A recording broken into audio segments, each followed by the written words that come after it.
Hello, and welcome to the Comic Conspiracy, episode 159 for the week of May 19th, 2014. Who is here with me? Oh, I'm Ryan Higgins. Who else is here with me this week? Brock Sager.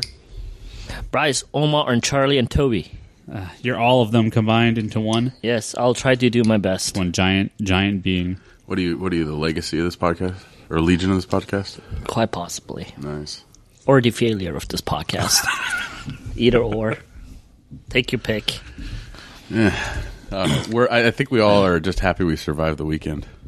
Well, yeah, hold on. I should have something pulled up here before we recorded.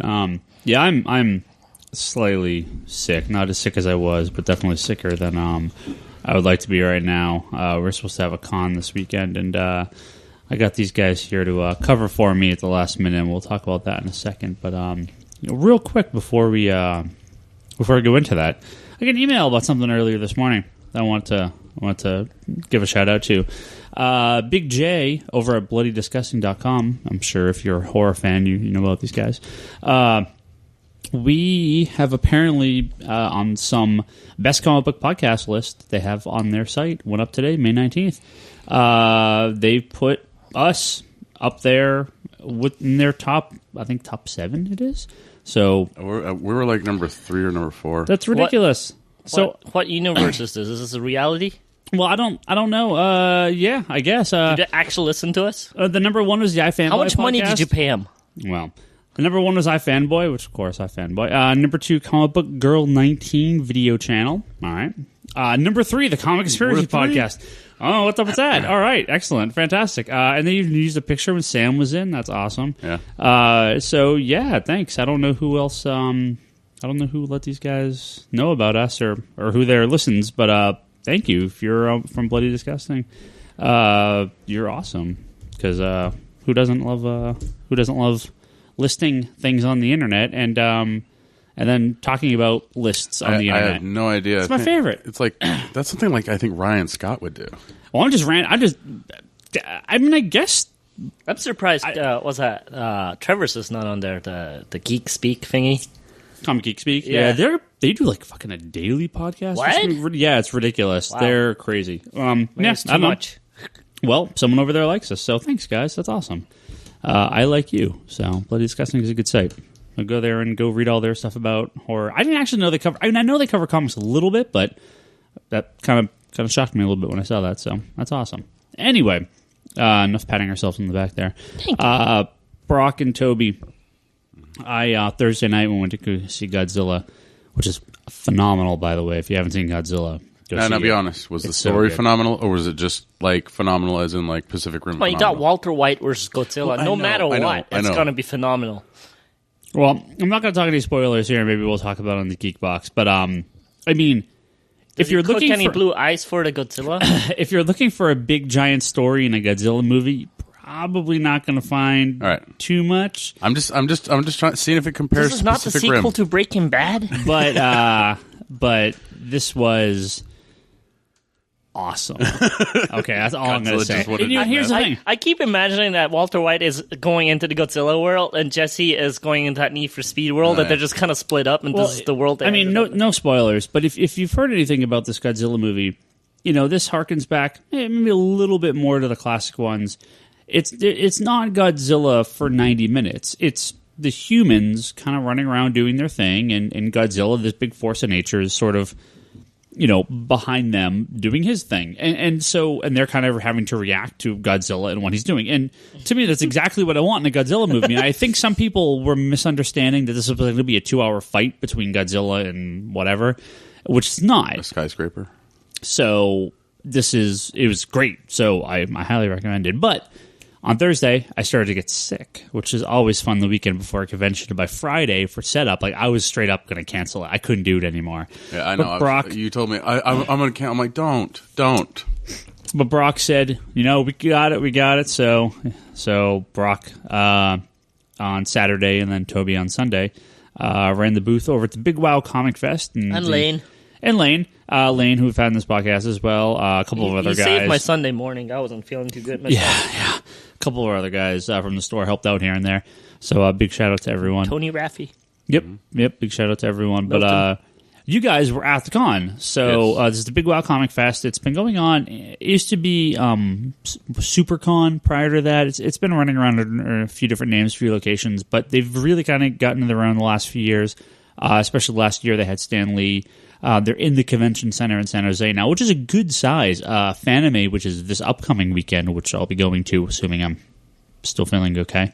They get 15,000, 20,000 people upwards of. I don't know what their actual registered numbers are versus how many people are just hanging out, but they get a lot of people there. So this is a decent sized convention center. So I'll let you guys tell me a little. What'd you think? Would you have fun? What was good? What was bad? Well, I worked last year, so they only had one floor section last year, and it was really tiny.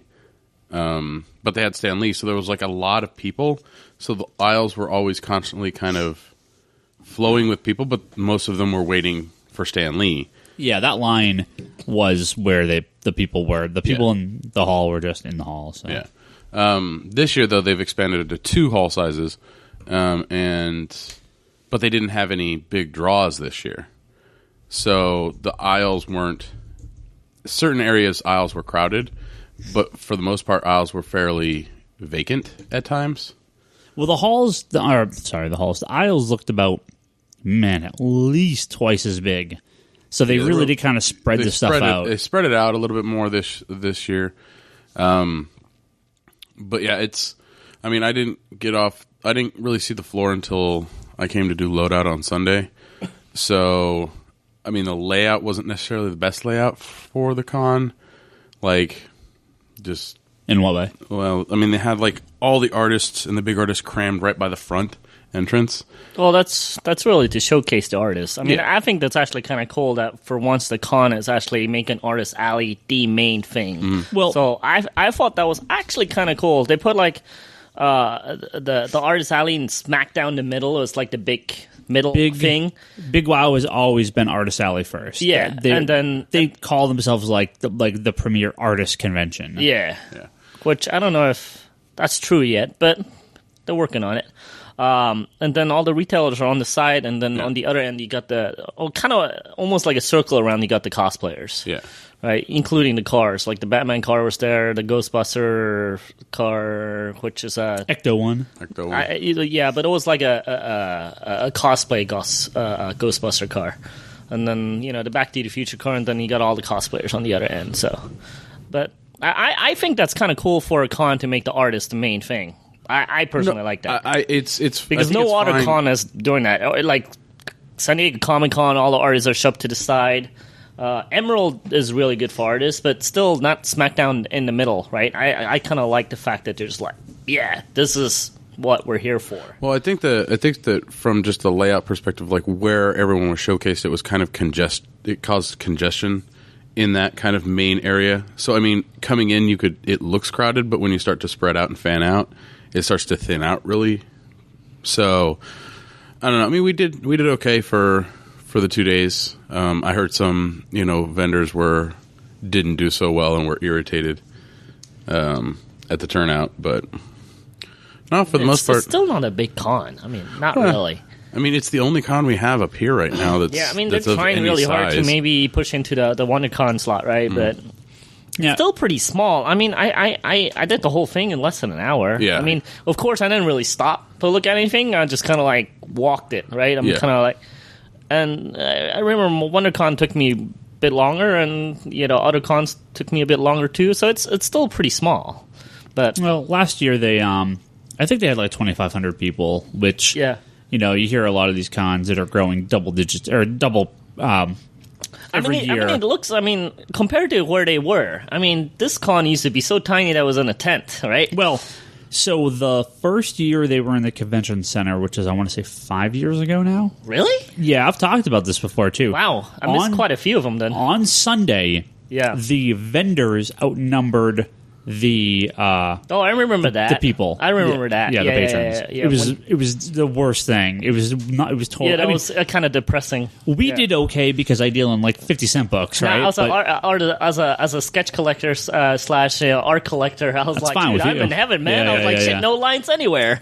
There was a vendor that a friend of kind of a friend of a friend did not sell a single item on that Sunday, not $1. It's like, oh, that's terrible. So it's not like that now. I mean, it's clearly grown bigger and bigger. But yeah, I mean, still got a ways to go. But if last year was 2,500 people brought, how many people do you think were this year? Same? Less? Same. I want to say same.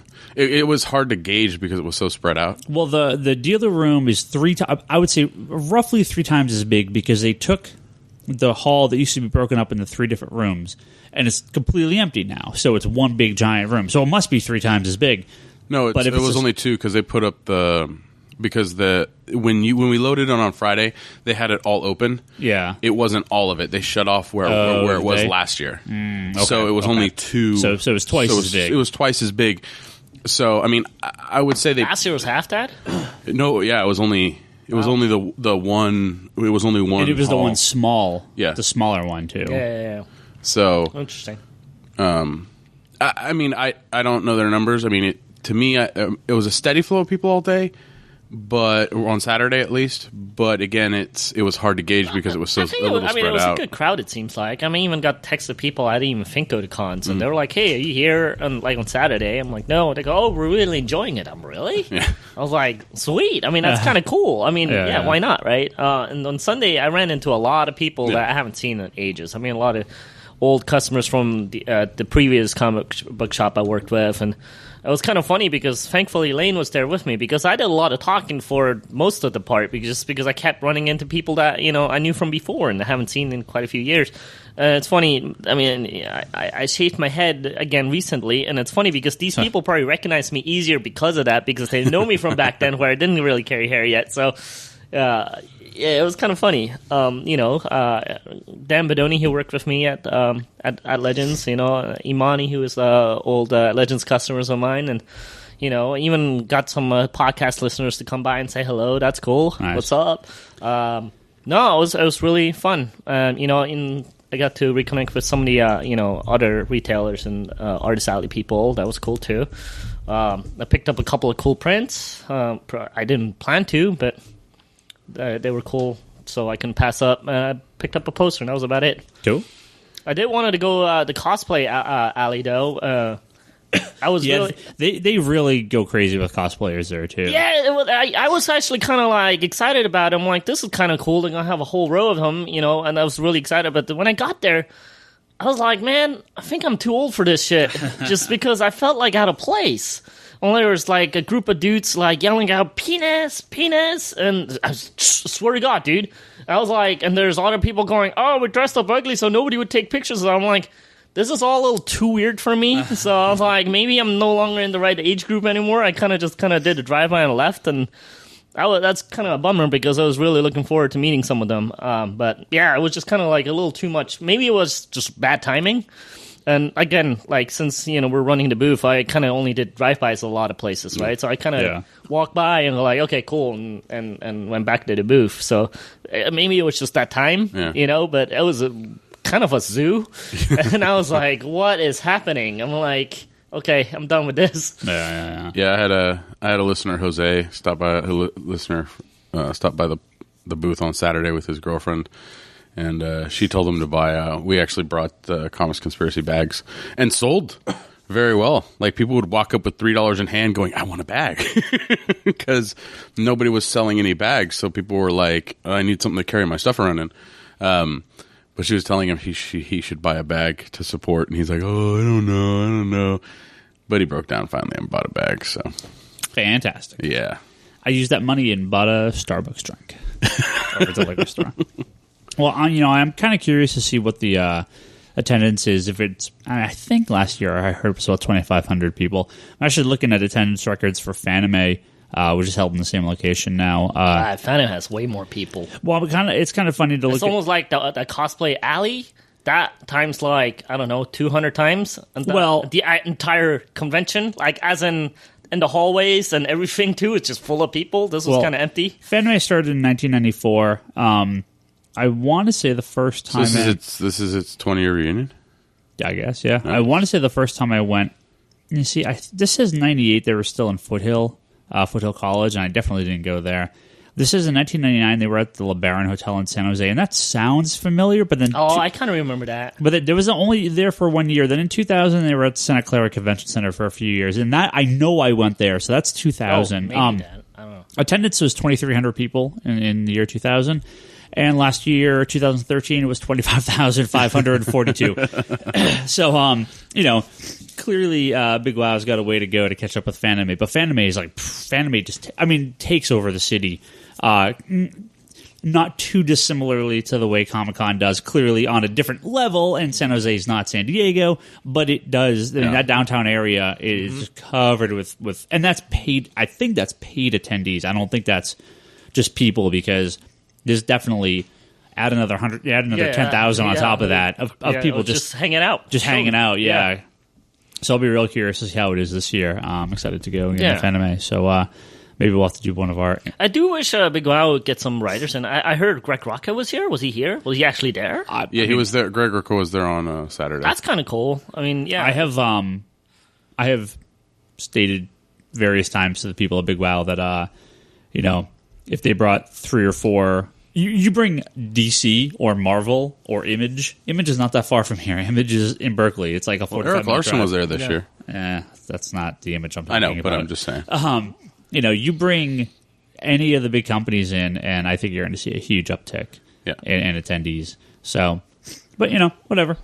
Next year, we'll see what happens. Yeah, it does seem like there's no official anchors yet. I mean, it seems like it's the artists and a bunch of retailers. And they pushed. By that I mean anybody that wants to sell stuff. Yeah, they pushed the what is it called, like the horror movie stuff this year. They've done that the last few years where they have there's like old KTEH horror movie club. And they have those guys there. They have like some classic horror movie guys that come in, and they have some old actors. But again, it's like going to the Artist Alley or whatever and seeing the old Star Trek guys there that were in 2 episodes back in the 60s, and it's like or Soup Nazi or something. It's like, come on, you're not going to draw a crowd with these guys. Nah. You get Bendis or Johns, or you get a handful of guys from Marvel or DC and have them actually do something at the con, and you'll double your attendance. Frank Cho was there on Saturday. I would say it was both days. But not as and it wasn't as prevalent. Marvel. All they had, he was doing a live print drawing, and it was big. It was pretty tall. I know they pushed the costume contest kind of thing on Saturdays, right? And then they had a couple. It seems like they're concentrating on things that other people are lacking, which I kind of like, right? Yeah. It seems like the other cons are, except for Emerald and maybe New York, which I don't know, but Emerald is definitely catering to some of the artists and make it friendly, and people are having. And I hear Vancouver, Toronto is really nice to them too. But it seems like all the other cons seem like Wizard World or San Diego Comic Con. It seems like they are more Hollywood based, more video game based, more toy based. And it seems like Big Wow is actually doing picking up all the pieces. Concentrate on the artists. Concentrate on the cosplayers. I mean, I never seen a whole row of cosplaying booths all in a row. I actually think that's kind of cool. I think that's actually going into the right direction at this point. You got a bunch of little retailers. I'm hoping that maybe that can grow, and maybe bring some actual comic companies in like Marvel, DC, Image, even Dark Horse. That would be cool. So I mean, if it's all about the fandom, I think that's the right way to go. So I'm hoping they'll keep on growing and maybe get some bigger things going. Yeah, I did notice there was a lot of families. That's out cool. there, there was families with kids and stuff. And a couple of years ago, all Comic Cons are like that. Yeah, no, but this was a steady stream on Saturday and Sunday. They had where WonderCon before. All Comic Cons are filled with little kids running around. Trust me. Yeah, it's pretty normal. I mean, a couple of years ago, I went. I don't remember last time I went. It was quite a few years ago. It's a couple of years at least now. I missed a couple of them in between. I mean, I helped you, and that was probably it. But I went to a couple panels, that last time, and I really liked them at that con just because they're smaller and it seems like it's you concentrate on people more. And I didn't get to do that this time just because I was watching the booth. But I was they actually had something of a panel layout this time where they had maybe 10, 12 panels each day, which was way more than they've ever had combined. No, it's cool. So it's cool. I mean, they also the Saturday they had a early screening of Million Ways to Die in the West. Oh, did they? Yeah. Oh, So. Well, what the other thing is cool too, they did a screening of like a fan film with that Joker guy. Yeah. That's what I hear. I'm like, that's kind of cool. Like you premiere at a small con and have people. I mean, there's people that came by the booth and they were like, "Oh, it's time to go because I'm going to the screen." I'm like, wait, people are excited. That's kind of cool. So That's neat. cool. I think they're concentrating on the right aspects. You know, sure they have a long way to go, but I kind of like the directions they're heading. So Yeah. cool. All right. Well, next year, Big Wow, we'll talk about you again. And next week, we'll talk about Fanime. Next year, I think Leanne should get her own table. Oh, yeah, Leanne. Yeah, her print sold even We without sold business every one cards. but 2. Yeah, prints. yeah. I mean, I really do think she should get. I mean, look, She wants to. And she actually had her... she sold some to people and mailed them off today. So that she was out of. So yeah, no, I really do think she needs to do her own table just because Artist Alley, I mean, her pieces will catch people to stop, right? Oh, no, people stopped at the booth. Wait, no, let me finish. You know, you got the pieces to make people stop, but our booth, we got me, Brock, you know, Lane. People are not going to stay for that, right? If Leanne sits there, the artist herself, people are going to talk to her. They're going, yeah, I did this, you know, have a little conversation. Boom, they're going to spend some money. I mean, I really do think she needs to do that. Well, she's got a friend that was there that always has a booth at Big Wow and Fanime and Ape and everything. So she wants to try to do something at Ape or something at... It's cool. too late for Fanime, obviously, but...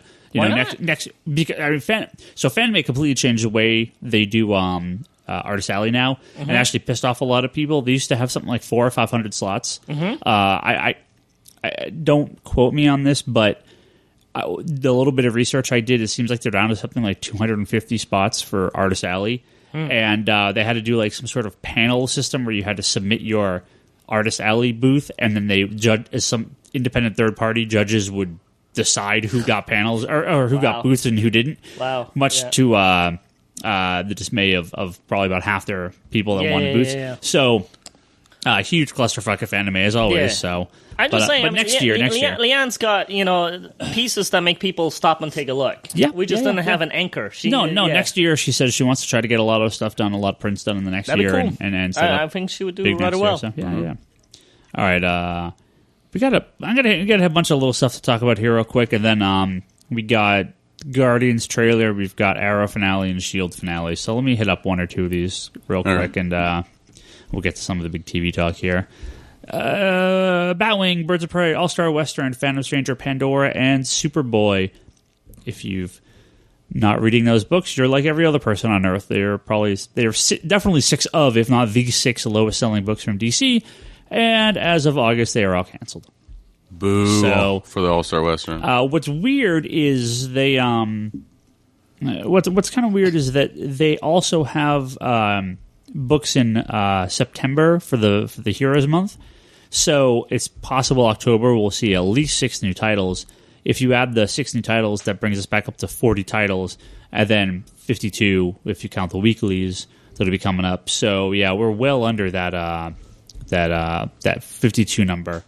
But these books being canceled, no surprise to anyone. Batwing I dropped right away. Came back once or twice, but didn't dig it. Birds of Prey to me, it was okay, but it just never didn't. I don't know. Never really Barbara's worked. not in a wheelchair. That's why. It just was. It just. Birds of Prey anymore. Birds of Prey just didn't feel like it mattered. It just felt like a team up book, and there was no real point to it. Phantom Stranger, Pandora, like the heart and soul of the book was always Barbara. Right. It's not the same now. Yeah, Phantom Stranger and Pandora, I enjoyed for what they were, but. Well, no, I can see them canceling with all the stuff ending with Forever Evil and all that stuff. Their stories are kind of finalizing in. Well, whatever they had set up with Pandora, they never followed through on it. So, Superboy to me has been one of the weaker titles from day one, but whatever. All-Star Western though, very sad to see go. Brock, that's a huge disappointment. I know you're a fan. They did really good stuff with Jonah Hex in that. It was Justin Gray and Jimmy Palmiotti, and a lot of the art was done by a guy named Moritart. It's like Morit art. He's good, and he hasn't been doing the last few issues, but I really want to see that guy go off and do something else. Well, it's funny with All-Star Western. It's like that book did a really great job, kind of in the New 52, establishing kind of the history.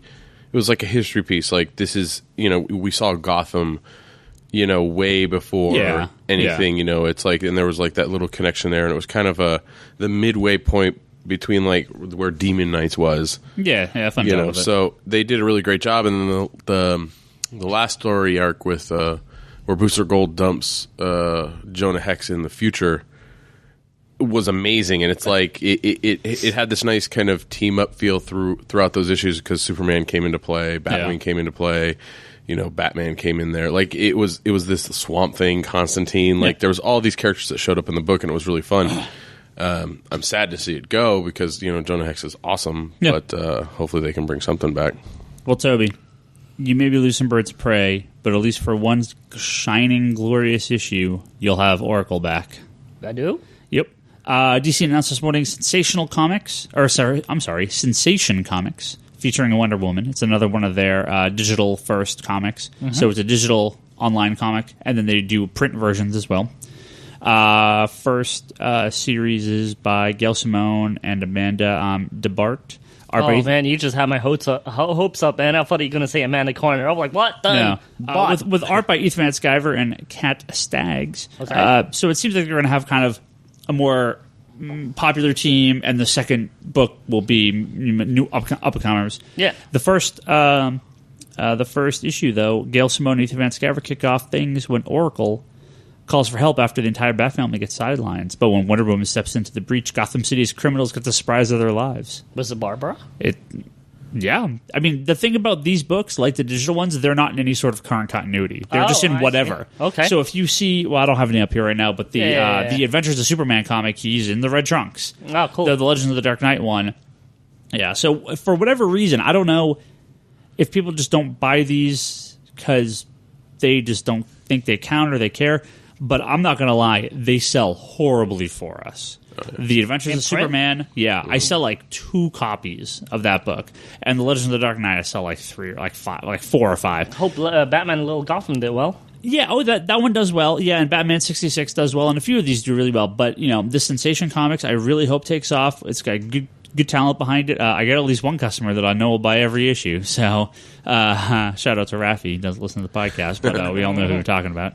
So, well, I don't mind. Like, I think with Legends of the Dark Knight, it's nicer that they do those a little bit thicker collections of the digital books. Yeah, I think those go a little bit better than like the single issues at $2.99 or $3.99, because you're getting a couple story arcs from the digital off of in one kind of collected edition. Yeah. So I mean, it might be that they just need to kind of, on certain titles like Legends and Adventures, they kind of do those little thicker, Wonder Woman as an agent of Oracle will be pretty freaking badass. She's been in Birds of Prey before. Yeah, but if they do a full run of it, like a full story, that'd be kind of cool, actually. Yeah. Marvel I should say those all came from the DC. From the Diamond Retailer Summit in Las Vegas. A couple things from DC, but we had a few things from That's Marvel why you were as well. sick? No, that was this weekend as well.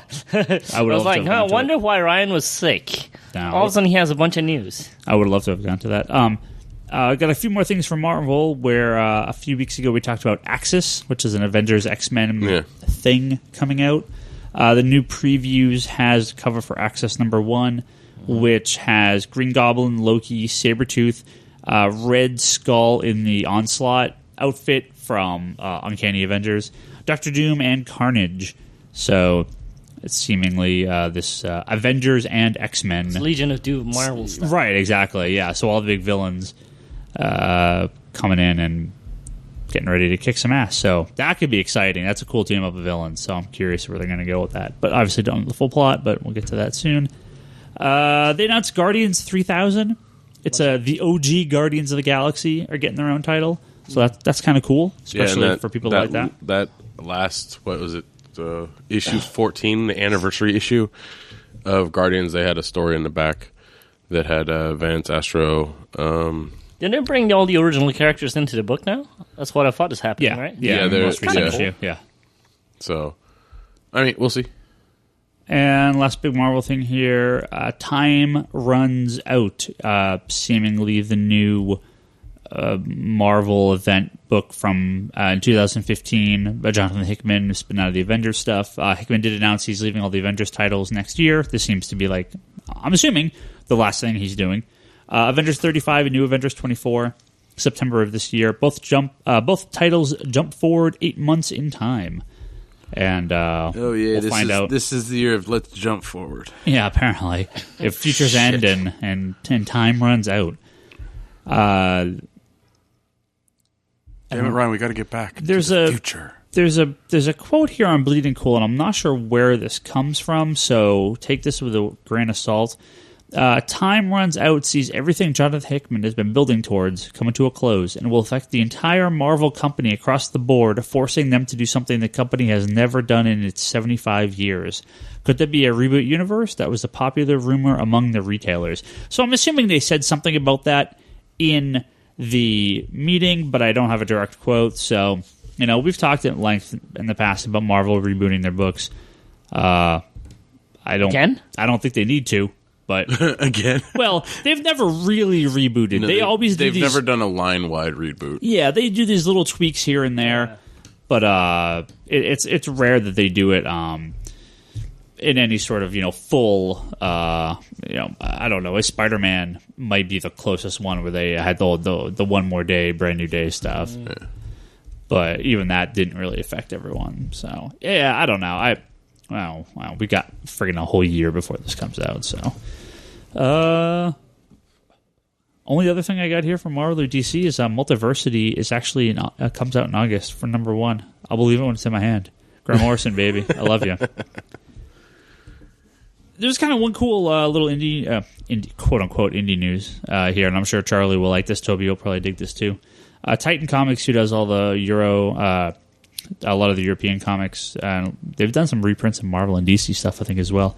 They actually got the license back to the Doctor Who comics. They have a 10th and 11th Doctor comic series coming out, and there's a 12th Doctor coming soon as well. So they're going to push 3 ongoing Doctor Who titles. Cool. Each based off the modern interpretations. So cool. That could Speaking be of that, the Humble Bundle's having a Doctor Who bundle.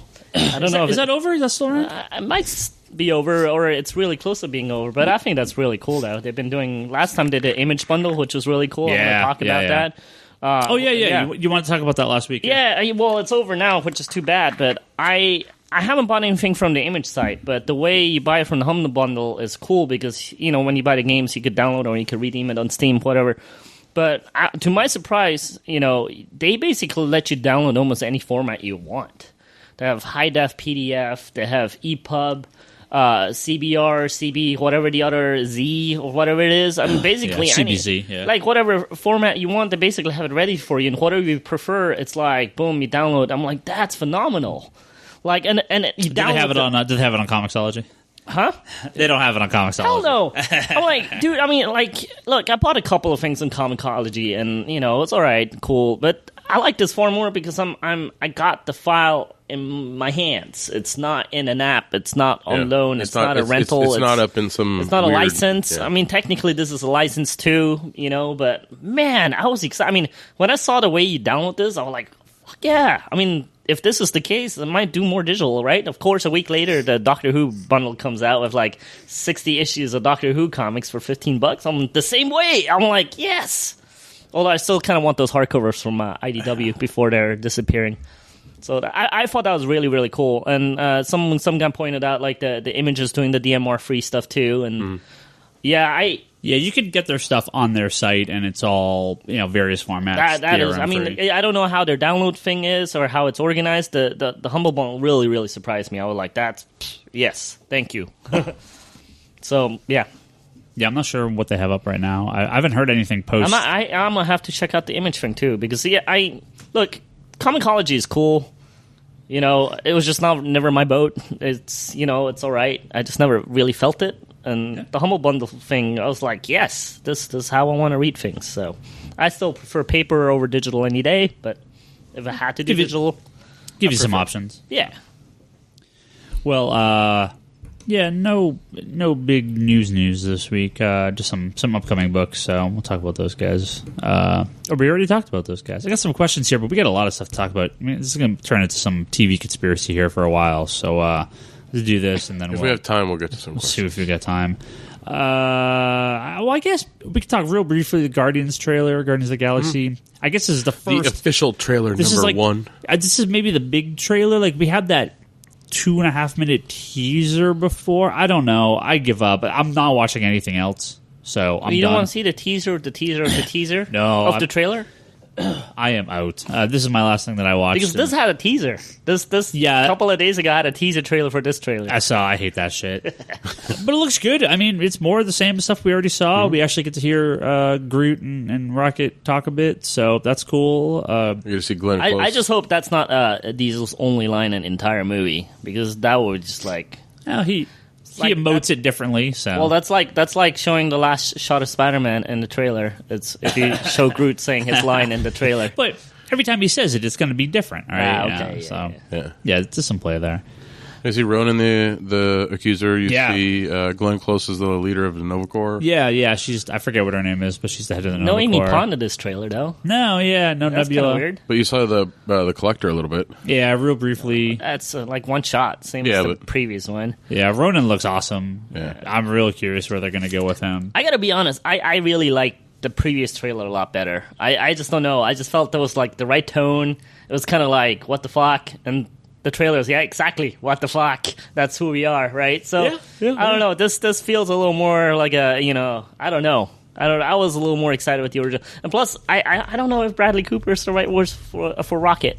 I don't know. You wanted David Tennant, right? Is that an Yeah, early rumor? I personally wanted David Tennant. Yeah, but I'm a Doctor Who fan. But I think Rocket with an accent would work better than an American accent. But I don't know.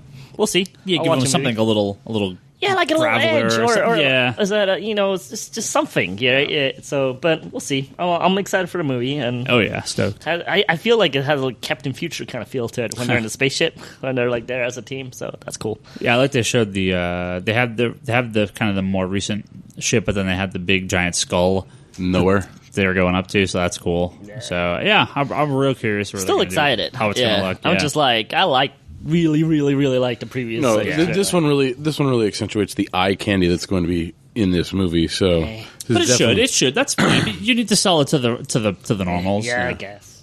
The masses Normal- need to normal. know what this movie's about. But we had two big finales TV-wise last week. We're going to talk about them both briefly here. So if you have not watched the season finale of Agents of S.H.I.E.L.D. or the season finale of Arrow, what's wrong with you? Go watch some TV. Stop listening to the podcasts. And now that you're back, now you can hear us talk about these season finales. So we're going to spoil these if you haven't watched them. You want to stop now. So no more warning. Go ahead. We're talking about Agents of S.H.I.E.L.D. first. Brock, you've long since checked out, so I checked out. take a nap. I might check back in, but not anytime soon. So since I was sick, I had some time, and I figured, well, we're recording on Monday. Let me just marathon through the episodes I haven't seen of S.H.I.E.L.D. yet and get all caught up. So I watched the last 8 or 9 over the weekend, so kind of fresh in my memory. Toby, Yes. we were talking before the podcast. Yes. I mean, I think we're kind of in a similar spot. I used to think the show is better than when it started, but still not reaching its potential. Look, I mean, I said it before, right? I was somewhat, or maybe pretty excited, but somewhat excited for the show to begin with. And when the show didn't really go the direction I really wanted it to go, and the stories were really not that good, and I really disliked some of the characters big time, that I really did not like it where they were going. And then slowly things are starting to turn around. And while some people are, on the wagon now, or, so to speak, are excited and whatever, I feel like the show needs to do a whole lot more to really win me over. I will say this, though. The episodes are a lot better than they were to begin with. A lot better.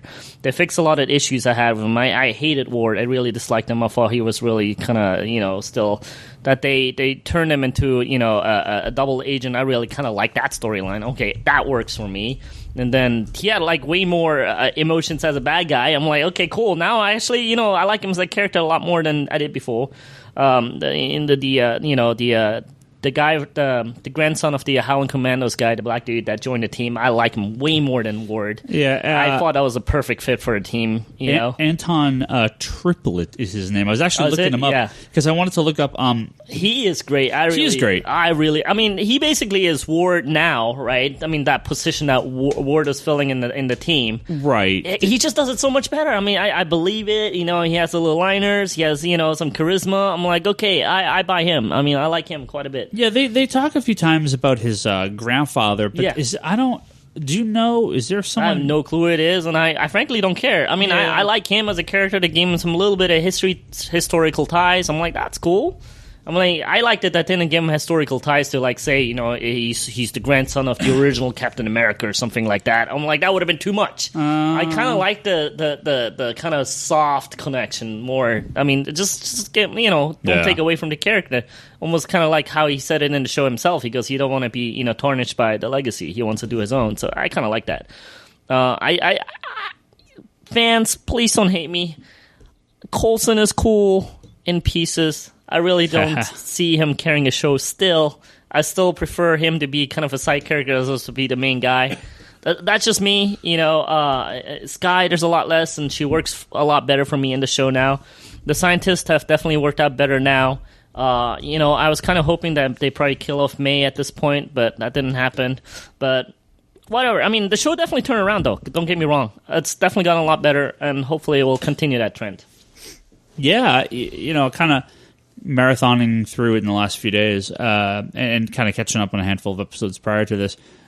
Much like Toby, we talked about it at length when the show first came out. Oh boy, it sucked ass. Mm-hmm. But I kind of, and again, I think I talked about this on here, but I kind of gave up on hating it a while ago. I just said, well, it is what it is. I'm going to watch it. I want to support this.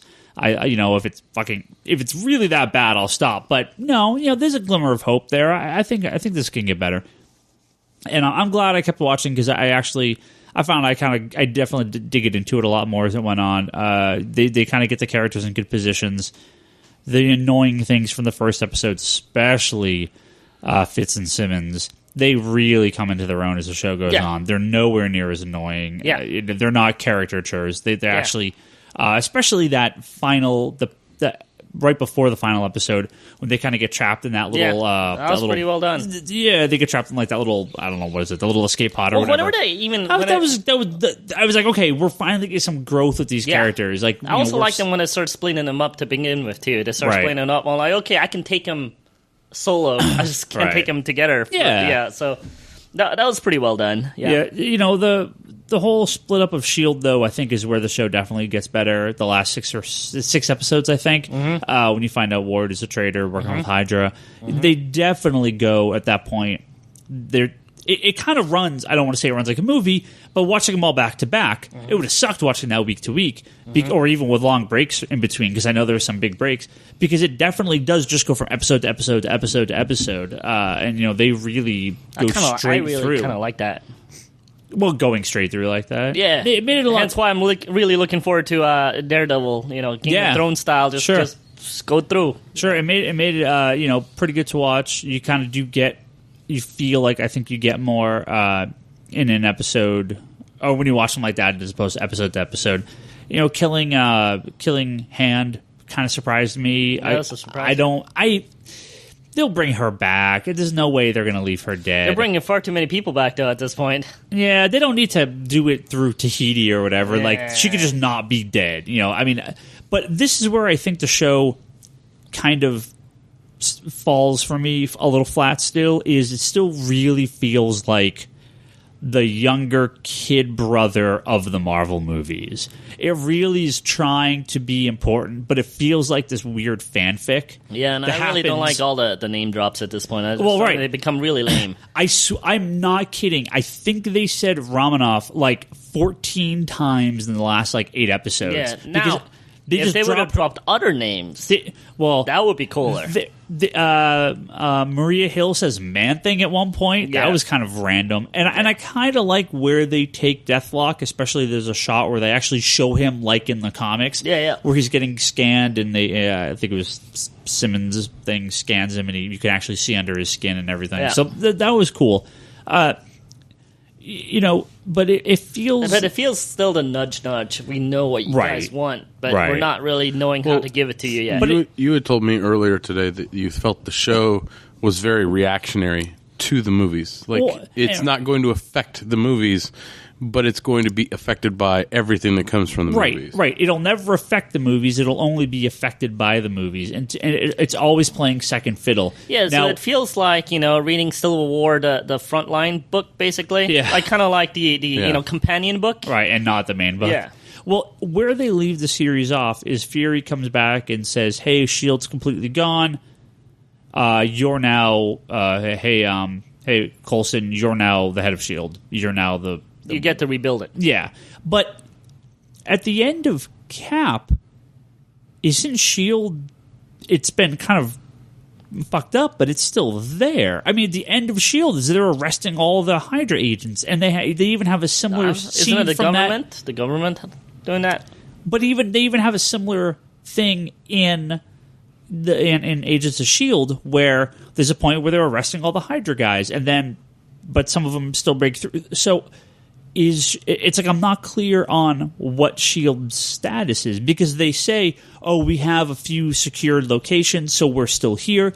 But is Hydra just still out there, just completely running a bunch of the other units, or are they gone or shut down? If it doesn't feel like from episode to episode it was consistent with what the status of S.H.I.E.L.D. was. I said this when we first started watching the show, and say it again. If they could just turn the show into some kind of what Alias did, where it's like, Black Ops agencies, CIA spy stuff, and I'm like, just really go with it. I mean, you can throw some superheroes in there here and then, but that would work. That's one of the problems I had early on, and that's why I kind of jumped ship. Was there was no there was no clear voice for the show. It's like we got the intro episode, then we got I still don't think there is. At least they fixed a lot of some of the character problems I had. And like I said, it is if you don't. I don't think S.H.I.E.L.D. makes any sense if you didn't watch Captain America. Yeah, I think it's like I said, completely reactionary to the movies, and therefore it's not its own show. And we've talked at length about I can't wait to have Arrow and Flash in the Justice League movies and all that. The more I think about it, maybe having them separate really is the way to go. The movies work. I think they did a good job with the movies, but having it cross over with all these things, having the main plot of the movie affect the plot of the show, then it's no longer the show is no longer the big thing. It's I mean, if Agents of S.H.I.E.L.D., Captain America, Winter Soldier. If the Cap movie, if Winter Soldier had Coulson and the people in Agents of S.H.I.E.L.D. in it, even just for a small scene, and then it dovetailed back into the show, that'd be one thing. But the movie completely ignores the show, but the show has to be 100% beholden to the movie. So that's why I said it feels like that it's in such a weird place where I think they're so hamstrung by the movie that they can't. Maybe this will completely get rid of it, because now if these guys are off doing their own thing, kind of outside of S.H.I.E.L.D., and any sort of S.H.I.E.L.D. rebuilding, I just don't know where they're going to go with it. It just seems like they're reusing props from the movies. Unless they completely pull S.H.I.E.L.D. out of the movies entirely. No S.H.I.E.L.D. in the movies going forward. We're just going to have the show. But I don't know. I don't know how you do that. So you have Hill, you have Coulson, you have the kids, you have everyone else there. You have Triplet. You have. I'm assuming Hand had some people loyal to her, but then there is still other people from the Cat movie around. So that's why I feel like, why would anyone follow Coulson? Why is he what happened to all these other agents and all these other S.H.I.E.L.D. facilities? So maybe that's what the entire next season will be about, is rebuilding everything. I also would love to see some of these characters I kind of don't like the guest starring thing. I don't like the Nick Fury for one episode, the Marie Hill for one episode. That's how you got to do it. Yeah, though. but I kind of would like them in arcs. Like Maria Hill for 2-3 episodes. She seemed fine, but man, I don't think Sam Jackson wanted to be there. He looked checked out as hell in that episode. Yeah. He had looked like him. He did take his sunglasses off. I mean, it goes with the movie because he had the glasses on because he didn't have the patch anymore. But still, it didn't feel... It didn't feel right either. It doesn't feel right. To see the farewell for the time being of Sam Jackson through the TV show seemed a little odd, too. Well, like I said, it feels like some sort of weird fanfic where they're like, I'm going to become the head of S.H.I.E.L.D. now that it's been now that it's gone in the movie. So, but I'm not saying it's bad. I definitely I'm glad I stuck with it. It doesn't seem like it's not connecting. Well, yeah. I'm curious if they can kind of if they could fix it next year, and maybe this is the best thing, and now it can be its own show. Yeah, hopefully, and hopefully they realize their mistakes from the beginning. But they did a good job. I liked when they had what's his face kind of come back as like the full when he what's the actor's name? I'm totally blanking. Paxton. Bill Paxton, where he comes back and then Coulson just blows him up. He's going like super Deathstroke form, and he just blows him up. That was actually a really funny scene. Yeah, I can see that. Like, it was cheesy, but it was funny. I was one of the guys that didn't like that at all. I was really? Like, okay, I was like, that's a geek humor that all the nerds are gonna love. I just like, oh, come on. I thought it was funny. I can see. I'm just the other half. Yeah, sure. Just the other half, man. Sure. I could see why people would think it's funny. I totally know the humor they were going for. But Victoria Hand is a great character, and I can't see them writing her out of the series. I really can't. She could be such a great kind of second to Coulson. Well, I mean, I think that's at least from what I've seen. That was part of the what they lost with Agents of S.H.I.E.L.D. was they had Coulson, who came out of the films. And, Maria Hill was there, and a couple people from the shorts were there, but they didn't really have anybody from S.H.I.E.L.D. Like, Hand wasn't in it in the beginning, to kind of... Well, she gets introduced, like, a handful of episodes, no pun intended, into the series, so she shows up 2 or 3 times, yeah. Yeah, but it's, I think that, they're not establishing the S.H.I.E.L.D., a solid S.H.I.E.L.D. base. They're just going off of it's Nick Fury and it's Maria Hill and they go visit the motherland or not? No, I'm saying I was saying headquarter or whatever. No, I was saying at the beginning of the show, in those first few episodes. The beginning was a complete mess to begin with. I mean, first of all, you shouldn't have a bunch of kids running around being like the top-notch S.H.I.E.L.D. agents. I like that thing is all unbelievable. They should have had that black character there to begin with. I mean, it was Ward, but Ward just didn't sell it for me enough. And I liked Ward enough, but I definitely like him turning more. I completely hated him in the beginning. I was like, he's like a Captain America wannabe that had no charisma at all. Well, I mean, if you given him the charisma to begin with, I mean, he had way more when he was a bad guy. Yeah. Like, you understand him better? Sure. I'm like, if they just given him a little life, even though it's fake life, that would have been fine with me too, but he was just so freaking boring to begin with. I didn't mind him. But yeah, no, I think definitely the cast is a little better now. So, S.H.I.E.L.D's coming back in the fall, so a couple months break. But I'm really curious to see what they're going to do when they come back. And if you checked out those first few and you didn't like it, like the rest of us, maybe worth, if it's on Netflix or something, kind of marathon through. You mean like do reruns over the summer? Remember those things? I don't think anyone does reruns anymore.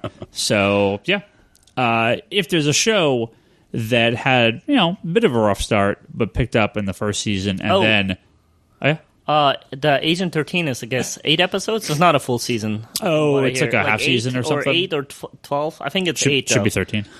That'd be cool, but I thought I heard 8 or something like that. But I actually prefer it if they do a solid... Agent Carter. If they do a solid 8, as opposed to a 22 Agents of S.H.I.E.L.D. style, I'm like, nah. If it doesn't have a firm... idea behind it. I just want the 8. Yeah, give me the solid stuff. I wonder if they'll do. Like 16 episodes of S.H.I.E.L.D. and like 8 Agent Carters or something. That'd be fine with me. Kind of split them. Kind of cut S.H.I.E.L.D. down a little bit. Split the budget. Yeah, that'd be fine. I wonder if they do that. Well, if one show had a little rough start, but definitely picked up in the first season. I think comparing Arrow and S.H.I.E.L.D. season ones are not. It's not too dissimilar. I think Arrow definitely started stronger and ended stronger, but there is a little comparison there. Well, Arrow had the difficulty with lining up syncing up the 2 stories that were going on. That was its biggest downfall, was trying to sync the stuff on the island. That never bothered me. That was the best part of the show. That never bothered me. No, at the beginning though, it didn't sync up very well. No, it did. No, the flashback stuff from day one was absolutely that was the heart best. And soul of it. He comes back all scarred up. To me, that absolutely was the best part of the show. I didn't say it was the bad part. It didn't sync up well with the current stuff. I think it's synced up exactly perfect. No, it does now, but before it didn't. There were issues with it syncing up. I don't think it did, but to me, that was perfect from that was the show from day one, is the syncing up. What was the problem with the first 9 episodes? It just they didn't. I didn't have any problems. Everybody else did. No, and I didn't. Lines. I mean, let's give it that. It still has cheesy lines. CW lines. It still has CW lines and the CW shirtless men. I didn't hate it. It just, to me, it wasn't. It was still trying to find its voice. You know, those first few episodes, he's going around killing people, and they had some kind of. They kind of Smallville'd a few of the villains where it's like, well, it's the villain, but it's not really the villain. It's kind of a weird take on him. So, like, Vertigo, when they first showed him, I was like, oh, okay, whatever. But then after the first, month or two, it definitely... They started to, I don't know if it's course correction or the show just came into its own or whatever, or if I just got used to it. Or whoever's in charge lets them run its thing. Right. They're like, right. Okay... No, you're not going to do that. You're doing it this way. Wait, that might work, what you're saying. Okay, we're going to let you do a little more. Okay, people like it more. Oh, you do... No, forget it. You just do whatever you want now. Well, I think it was just Arrow's progression from episode to episode. It was a little bit better, a little bit better, a little bit better. Like in those first 9, they were kind of ironing out all the kinks. All right. Well, and in reality, I mean, that's what really happened with S.H.I.E.L.D. also. It's the same thing. It's just a lot slower pace. Yeah, like but with Arrow, at least it was a little more consistent from show to show to show, where Agents of S.H.I.E.L.D. had jumped from were a super villain one to a CIA one to and then dropped off. I mean. Yeah. No, I mean, everyone I know that said they didn't like Arrow, they never watched past episode like 2 or 3. Right? Yeah, it's the exact same thing. And they never came back. Right, it's the exact same thing as S.H.I.E.L.D. Yeah. So, but we're not here to talk about season 1. We're here to talk about season 2, which if there's a show that redeemed itself even more in its second season, holy crap. Okay, let me say the main difference between Arrow and S.H.I.E.L.D. is Arrow is damn fun to watch. I mean, as a comic book fan, having like, Suicide Squad and stuff like that in the show is like, it's like, where was that in S.H.I.E.L.D.? I know there's Deathblock, but whatever. Yeah. Well, okay. You have bits of Hydra in the end, but it's not Hydra. Yeah, right? I want goose-stepping salute. I mean, you get the one salute, and the guy makes fun of him for doing it. Just embrace it, I feel like Agent of S.H.I.E.L.D. is doing kind of the Smallville thing. It's like they're kind of treading around the big kahuna, right? While Arrow, it seems like they were like, well, gloves off. You want to see Huntress? There's Huntress. You want to see Black Canary? There's Black Canary. There's Suicide Squad. Sure, we give you the skinny girl, but otherwise than that, it's. Well, how many times this season did you guys just go, oh crap, did that just happen? Like there were so many things that were dropped, like at the beginning of episodes or scattered throughout episodes. Well, especially the back. I mean, we haven't talked about Arrow because I kind of wanted to wait till this point so we could talk about the whole and kind of end of the second season. But man, like, I mean, of course, you're going to look back in 5 years and be like, "Well, those effects suck." But as of today, man, there's some pretty good TV special effects on that for a CW show. I mean, the fight scenes are great. I mean, they really go all out on these last few episodes. And man, they really do such a good job of just like Toby said, just having fun. And they really is a ton of fun these last few episodes.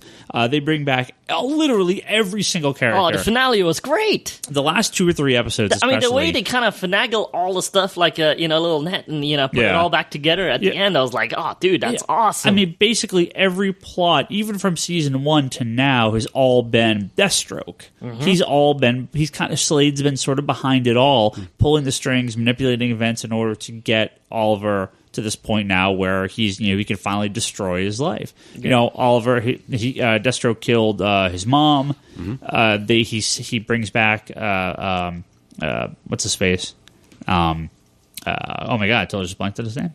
He brings back Merlin in order to get Merlin to go with Thea, who's not Ollie's sister. Mm-hmm. Oh, so there's another fixed to the comic version. So now it's Ollie's sister. It's just half sister. Right. But so now she's gone off, and now she's going with season Merlin. 2. We had, I mean, the first story arcs were kind of, all right, we're getting you out. We're tying stuff up from the first season, but then it's like we jump right into kind of, Deathstroke stuff starting to happen with Deathstroke, but then we get Flash, and then we get Suicide Squad, and there was like kind of Flash. We got Barry. Well, we got Barry, but.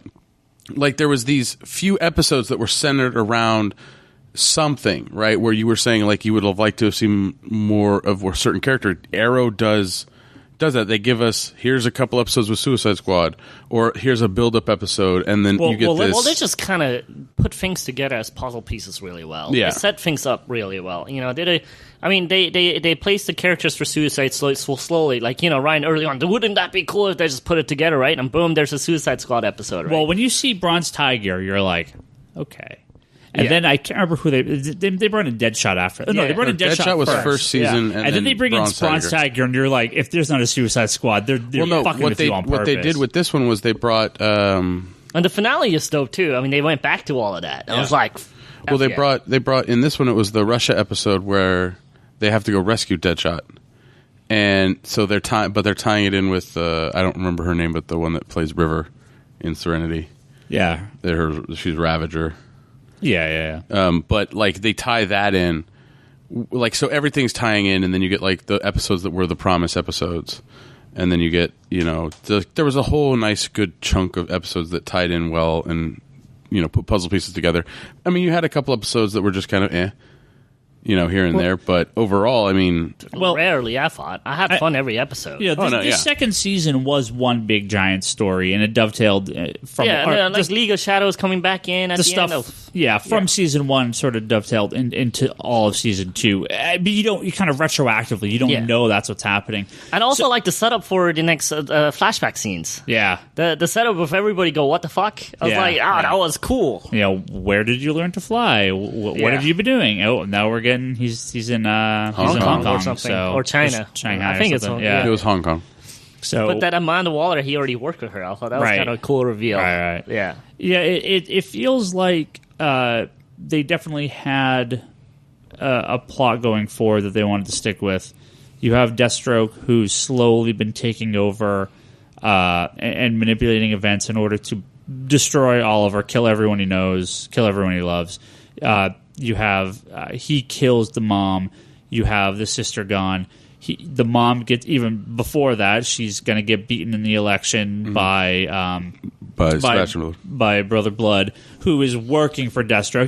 He was the villain of the first whole half of the second season, and you're like, oh, but he's actually working for Deathstroke. Again, it's like the first season reveal where it's like, oh shit, League of Shadows, right? Yeah, holy fuck, Ra's al Ghul. Right, they bring in all sorts of characters into this. I mean, even if you just want to go for cool characters, you can kind of poke fun at S.H.I.E.L.D. and be like, oh, they had Nick Fury and Deathstroke and Deathlock, and they had some really C and D list villains that just pulled a name out of a hat. Like there's some old Nova character was the bad guy with the dark powers chasing the cellist. Yeah. Like I can't remember his name. Like that's how D list this guy is. But they're just having fun. I mean, but they don't mess around in Arrow. It's like here's Deathstroke, here's the League of Shadows, here's Nyssa, here's the entire Suicide Squad, here's Black Canary, here's Huntress, here's Green Arrow, here's Roy gets the mask. Yeah, that was so cool. That scene of them here's an army of Deathstrokes just walking down the road when they're just like, oh, we're gonna go fight him in the tunnel. That was such a badass scene. Yeah. Oh, it was so much fun. Well, let's just say Arrow knows how to do the eye candy for both the audience and for the comic book nerds. I thought that was really well done. Now that they established Sarah so well as Black Canary, though, I'm like, I maybe don't even want Laura as Black Canary anymore. I don't even see it. Yeah, I saw it in the first season a little bit. I'm like, okay, maybe that could work, but now I'm like, fuck this. Well, I don't think they established Black Canary. They just established Canary. Yeah, right. whatever. And that was the thing. Then she passes the coat off at the end, and you're like, No, I wasn't. I was like, dude, they established Sarah pretty darn good, and I was like, I'm already good in my mind about that's the Black Canary in this show. I'm like, I don't need to have a code passing thing. Yeah, but did you guys notice they said love a lot in that last episode? Like, everybody was saying it to everybody else. Everyone loves that show. I know. So. Yeah. On top of that, we'll talk about Arrow forever, but on top of that, we also got the full trailer. Not even a trailer, it's the entire story for Flash. Well, no, we got the teaser at the end of the Flash episode, and then the next day they released the teaser trailer. At the end of the Arrow episode. Yeah, the Arrow episode. We got the 5-minute trailer, which is really the first pilot, just cut into 5 minutes. Yeah, that 5-minute trailer was not a trailer. That was the entire episode. Yeah. If you haven't seen it, spoilers, I guess, but Weather Wizard is the villain in the first episode, and he beats him by running around in a circle because that's how he beats the Weather Wizard. Man, I could talk, but yeah, oh man, that looks.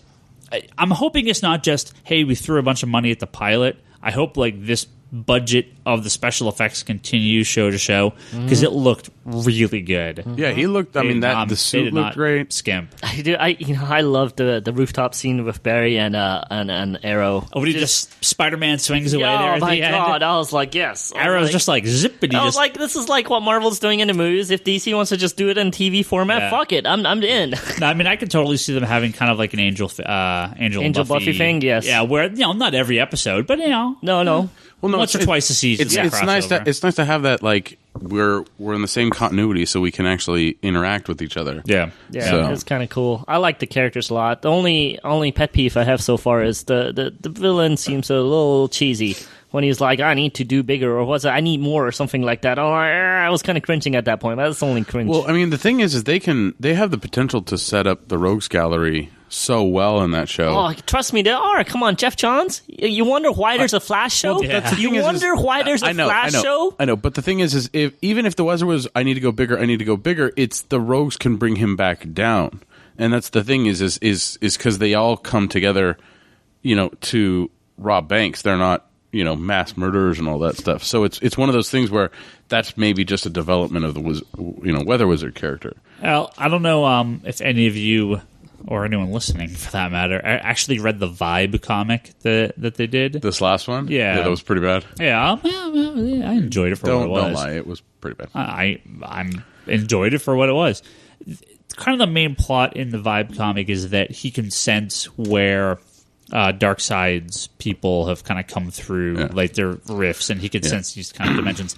They sort of play the Flash up a little bit like that in the pilot, or in this trailer, that his energy can sense these like rifts in Central City, or something, it's something having to do with it wasn't really clear.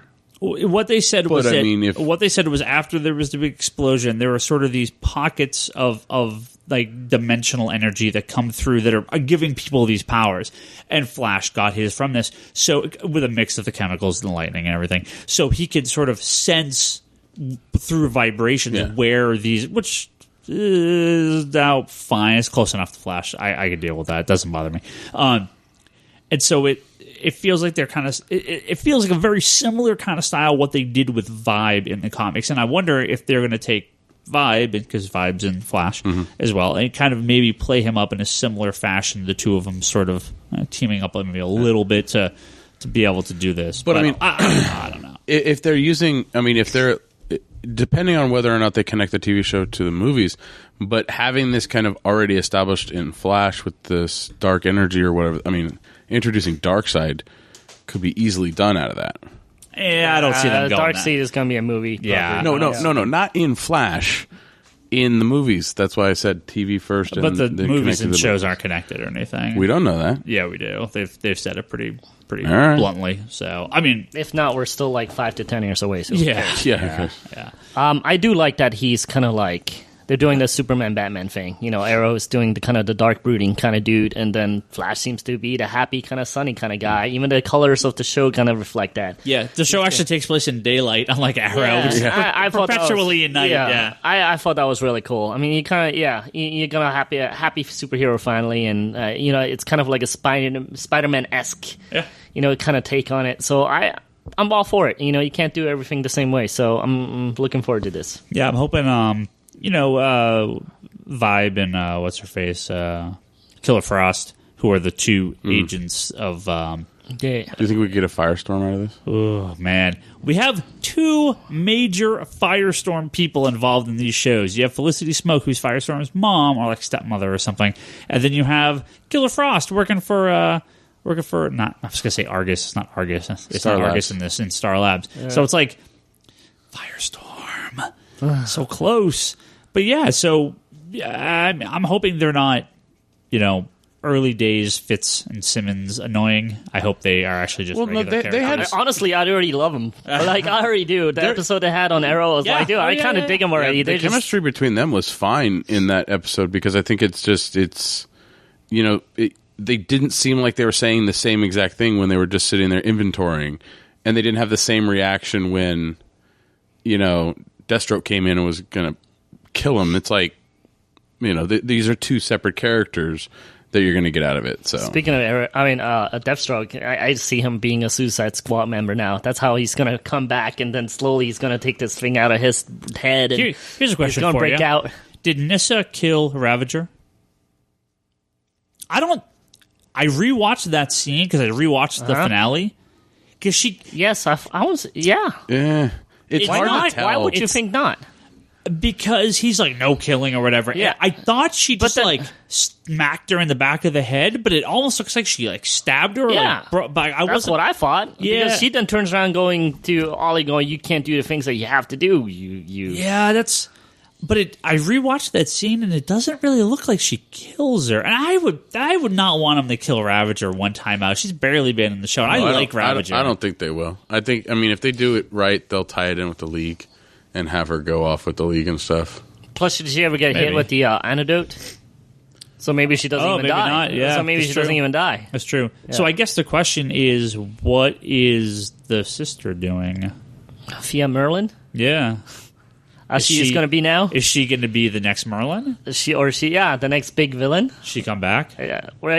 This was one thing I always wished about Hush, that, if they revealed that to be Jason Todd, and he's the big bad of the storyline. Because here you got, Batman's former partner knowing everything about him to become his nemesis. I was like, that would have been stone cold and badass.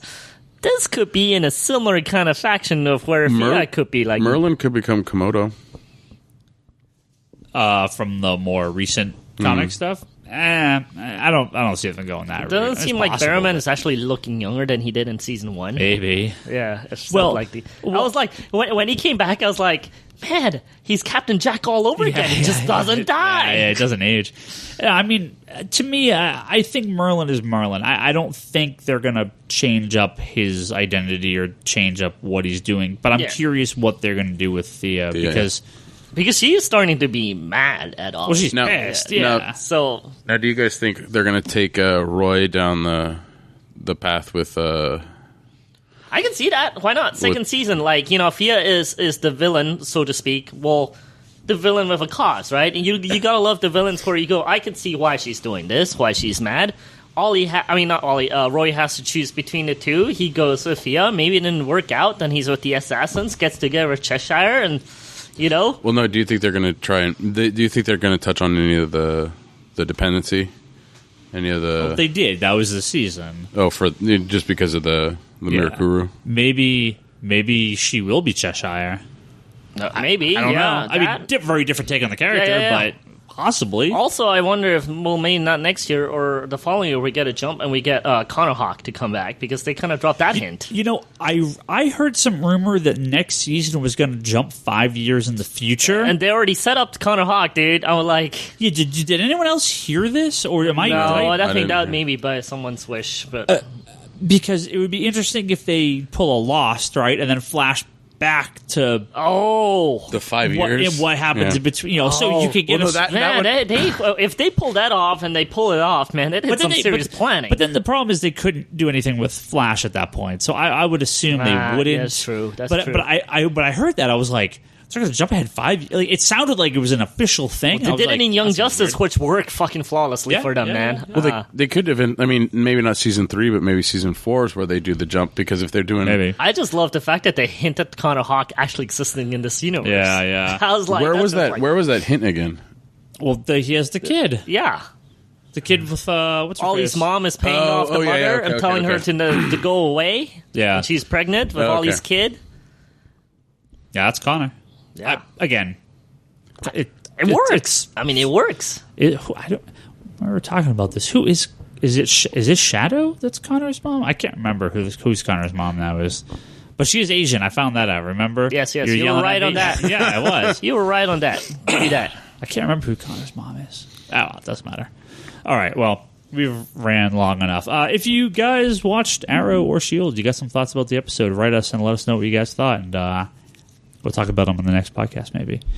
Other than that, thank you, everyone, for listening. Brock and Toby, thank you for working the con this last weekend. And while I slept and watched Agents of S.H.I.E.L.D. And next week will be a big fanime talk. Oh, not a big fanime talk, but we'll talk fanime. Next week's fanime and next week's book club. Oh yeah, Charlie's book club's next week Justice. too. Yep, Justice. The wait, is it next week? No. Yep. Oh yeah, it is. Oh, 26th. Yep, 26th. Week after. So, yeah, Alex Ross and Jim. Well, then you gotta have a pick ready, huh?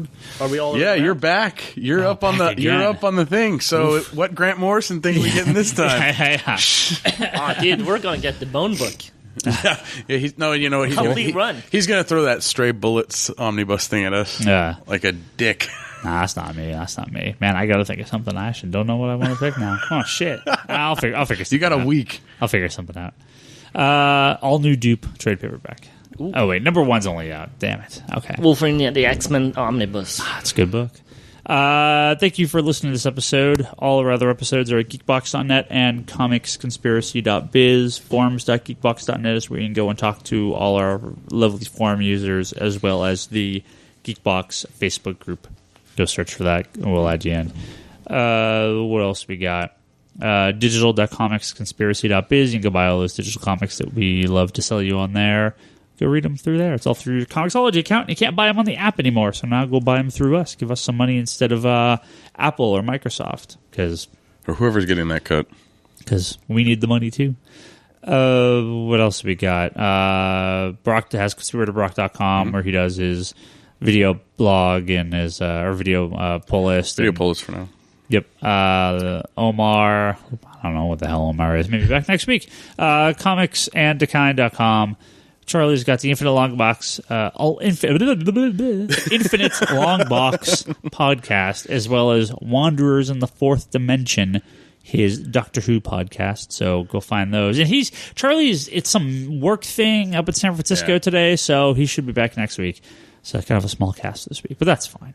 Oh, is that it? I'm Ryan Higgins. Ryan on Twitter. Brock's Brock Sager. Toby's Toby XI. All these other guys you'll find later. It's fine.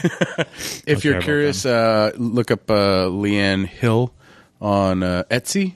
Yeah, for those prints that we were talking about at Big Wow. Yeah. We have them here at the store. I tweet them out all the time. But if you want, if you're a Game of Thrones fan, she's doing a series of the Women of Game of Thrones art prints. They're all on Etsy. I think it's Leanne Kim Hill. Maybe get the full link there. I can put that in the show notes or something. So yeah, you can go find that on They're Etsy. Awesome prints. Yeah. She just finished up a Marjorie. Yeah, Marjorie's a really good one. I like that one. Yeah, a lot. that one's nice. Yeah, she did a really good job with that one. So there's a lot. Brock sold tons of them at the con. I sold a few of the con. I think they sold. She sold more. like another full set. I think she sold more the next day, but that's of course because she had business cards. Yeah. It was, like I told people there was who the person was and they could find them on Etsy, and a couple people were like, "Awesome, cool." So yeah. There's a lot of stuff up there. They're $20 if you get them on Etsy. So. All right, so I pulled it up here. Yeah, it's etsy.com/shop/Leanne Hill Art.